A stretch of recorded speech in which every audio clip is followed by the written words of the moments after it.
उत्पादकता मूल्य साखळी विकास विशेष कृती योजनेमध्ये बदल करून त्याच्यामध्ये सोयाबीन कापूस उत्पादकांना समाविष्ट करण्यात आलेला आहे। या माध्यमातून सोयाबीन कापूस उत्पादकांना अनेक गोष्टीचा लाभ घेता येणार आहे। आता हे उत्पादकता मूल्य साखळी विकास विशेष कृती योजना काय आहे हे आपण जाणून घेऊयात। त्याचबरोबर याच्यामध्ये काय बदल करण्यात आलेले आहेत आणि सोयाबीन कापूस उत्पादकांना नेमके कोणते लाभ मिळणार आहेत हे आपण पुढच्या 2-3 मिनिटांमध्ये जाणून घेणार आहोत। नमस्कार, मी ज्ञानेश्वर खरात पाटील। आता 2022-23 मध्ये ही योजना आली होती, कुठली? उत्पादकता मूल्य साखळी विकास विशेष कृती योजना। या योजनेचा हेतू काय होता की आपल्या महाराष्ट्रातील विदर्भ मराठवाड्याचा विचार जर केला किंवा संपूर्ण महाराष्ट्राचा विचार जर केला तर 40 लाख हेक्टरपेक्षा जास्त एक क्षेत्र सोयाबीन कापसाचा आहे। म्हणजे सोयाबीनचं 40 लाखापेक्षा जास्त आहे आणि कापसाचं 40 लाख हेक्टरपेक्षा जास्त आहे। मग इतकं क्षेत्र असताना देशाच्या तुलनेत आपल्या राज्याच्या शेतकऱ्याची उत्पादकता ही कमी आहे। त्याचबरोबर काही तालुक्यांचा विचार जर केला तर तालुक्यामध्ये काही शेतकऱ्यांची उत्पादकता ही खूप चांगली आहे, ते तंत्रज्ञानाचा वापर करतात, परंतु काही शेतकऱ्यांची उत्पादकता ही खूप कमी आहे। आता या उत्पादकतेमध्ये भर टाकण्यासाठी, सगळ्यांची उत्पादकता एकसारखी करण्यासाठी आणि त्याला पेरणीपासून तर काढणीपर्यंत आर्थिक सहाय्य किंवा या माध्यमातून काय काय सहाय्य करता येईल ते सहाय्य ते आपण पुढे बघणार आहोत, ते देणं आणि त्याची मूल्य साखळी तयार होणं, म्हणजेच शेतकऱ्याला त्याच्या मालाच्या पेरणीपासून तर मालाच्या प्रोडक्ट बनेपर्यंत त्याची भागीदारी त्याच्यामध्ये असली पाहिजे।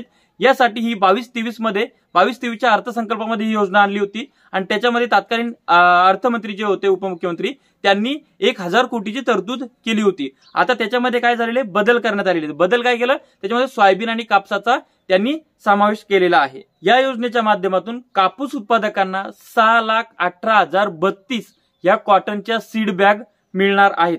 आता हे नेमक्या कुठल्या शेतकऱ्यांना मिळणार आहेत हे काही क्लिअर नाहीये, हे तुम्ही कमेंट्स मध्ये सांगता की हे बॅग कोणाला मिळतात। त्यानंतर सोयाबीन कापसासाठी अवस्थेनुसार नॅनो युरिया आणि नॅनो डीएपी हा या योजनेच्या माध्यमातून शेतकऱ्यांना देण्यात येणार आहे।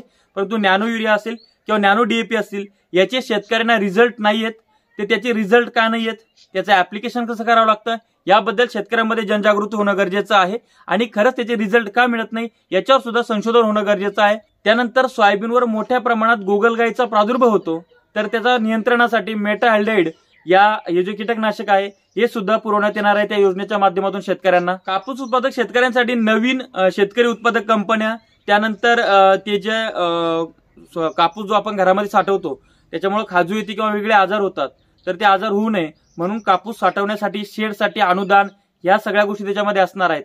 आता एक गोष्ट लक्षात घ्या, व्हॅल्यू चेन मूल्य साखळी। मूल्य साखळी म्हणजेच काय की मी सोयाबीन लागवड करण्यापासून तर तिची काढणी होईपर्यंत, काढणी होऊन तिचे प्रोडक्ट बनेपर्यंत माझा हिस्सा, माझा शेअर त्याच्यामध्ये असला पाहिजे अशा पद्धतीचं। किंवा मूल्य साखळी म्हणजेच काय की पूर्णपर्यंत शेतकऱ्याची भागीदारी त्याच्यामध्ये असली पाहिजे किंवा त्याचा लाभ शेतकऱ्याला मिळाला पाहिजे। मेहनत करे मुर्गाना अंडा खाय फकीर अशी परिस्थिती झाली पाहिजे नाही।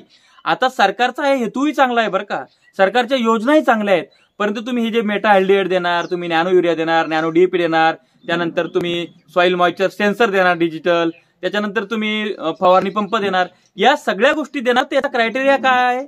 शेतकऱ्यांची संख्या करोडोमध्ये आहे, तुम्ही लाखो लोकांना हे देता म्हणताय, हे याचा निकष काय आहे हे सगळ्यात महत्त्वाचं ठरणं गरजेचं आहे।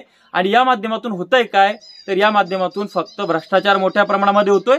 पण यापेक्षा जर सरकारनं शेतमालाला भाव मिळेल, सोयाबीनला चांगला दर मिळेल, कापसाला चांगला दर मिळेल, यासाठी धोरणं जर चांगली आखली आणि शेतकऱ्याच्या याच्यामध्ये लुडबुड जर केली नाही तर तुमच्या कुठल्याच भिकाची आम्हाला गरज नाही, आम्हीच तुम्हाला पोचतो। फक्त आमच्या शेतमालाला भाव मिळेल असे तुमचे धोरणं तुम्ही तयार करा। तुम्ही शहरातल्या खाणाऱ्यांचा विचार करू नका, पिकवणाऱ्याचा विचार करा।